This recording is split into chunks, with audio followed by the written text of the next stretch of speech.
अभी मनबल का व्याख्यान हो चुका है। अभी आता है इच्छा शक्ति। जो इच्छा शक्ति, इच्छा ऐसा है कि जहाँ चेतन होता है वहाँ इच्छा होती है। हमने पहले से बताया है कि सारे सृष्टि में दो ही तत्व है, एक है चेतन तत्व और एक है जड़ तत्व। तो जो चेतन तत्व है वो स्वाभाविक रूप में स्वाधीन होता है और जो जड़ तत्व है वो स्वाभाविक रूप में पराधीन होता है। चेतन का बिना चलाए वो चल नहीं सकता। तो जैसे कि ये सारे सृष्टि में जो पृथ्वी है, जल है, वायु है, आकाश है, अग्नि है, ये ग्रह ग्रहांतर है, ये सब जो चेतन के द्वारा ही बनाया गया है। जो समष्टि आत्मा है, ये समष्टि आत्मा के द्वारा ही बनाया गया है। समष्टि आत्मा को ही परमात्मा कहते हैं और वो भी यही जो है आत्मा का ही दूसरा रूप है।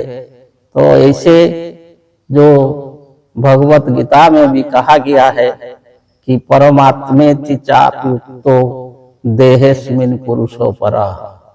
अस्मिन् देह, अही देह में, ये शरीर में जो एक जो दूसरा शक्ति है, अज्ञान शक्ति है, उसको ही परमात्मा बोला जाता है। तो वही उनके द्वारा जो रचा गया ये सृष्टि, ये ग्रह ग्रहांतर, ये सब जो चल रहे हैं, तो उनके द्वारा जो एक बार चला दिया गया वो चल रहे हैं। वो अपना इच्छा से नहीं चल सकते और अपना इच्छा से इधर उधर नहीं हो सकते। मान लीजिए कि हम रोज देखते हैं लाखों साल से कि सूर्य जो है पूर्व में आते हैं और पश्चिम में अस्त होते हैं। तो इसमें वैज्ञानिक कारण है कि हमारी जो पृथ्वी है वो घूमती है। तो जब सूर्य के तरफ होता है तो सूर्य उदय होता है और जब उसके तरफ मुड़ जाता है तो वो सूर्य पश्चिम में अस्त होता है। लेकिन वही जो क्रिया है वो ऐसे ही चल रहा है। वो अपने इच्छा से इधर उधर नहीं हो सकता। मान लीजिए कि सूर्य अगर पश्चिम के तरफ ना जा करके जो उत्तर के तरफ चलना लगेगा उदय हो करके, तो क्या होगा? तो इसमें सृष्टि में विलक्षण आएगा, गड़बड़ी होगी।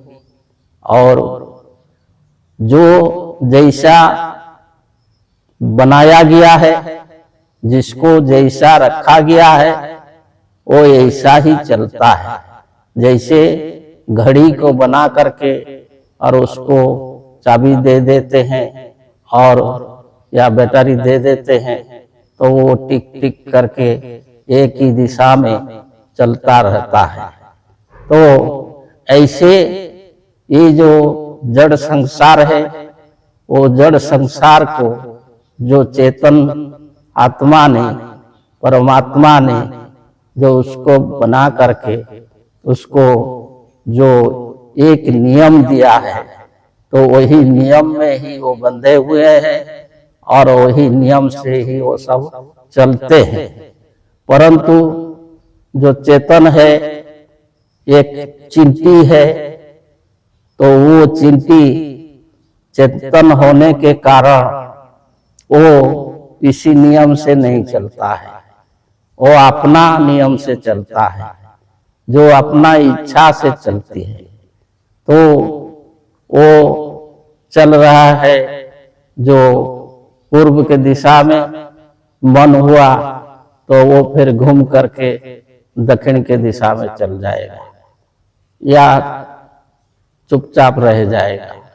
वो उसके पास अपनी इच्छा होती है। वो जो चेतन है, इसलिए उसके पास अपनी इच्छा होती है। वो अगर चाहेगा तो एक पहाड़ के ऊपर भी चढ़ जाएगा, परंतु जो पहाड़ है उसका कोई इच्छा नहीं है, क्योंकि वो जड़ है। वो पहाड़ कभी भी अपनी इच्छा से इधर उधर नहीं हिल सकता। तो ऐसे जो है ये मनुष्य है, ये मनुष्य चेतन है, और मनुष्य चेतन होने के कारण वो स्वाधीन है। वो अपना इच्छा से काम करता है, जो इच्छा होती है वही करता है। इच्छा हुआ कि हम बाजार जाएंगे तो बाजार चला जाता है, इच्छा हुआ सो जाएंगे, सो जाता है, इच्छा हुआ दौड़ेंगे, दौड़ता है।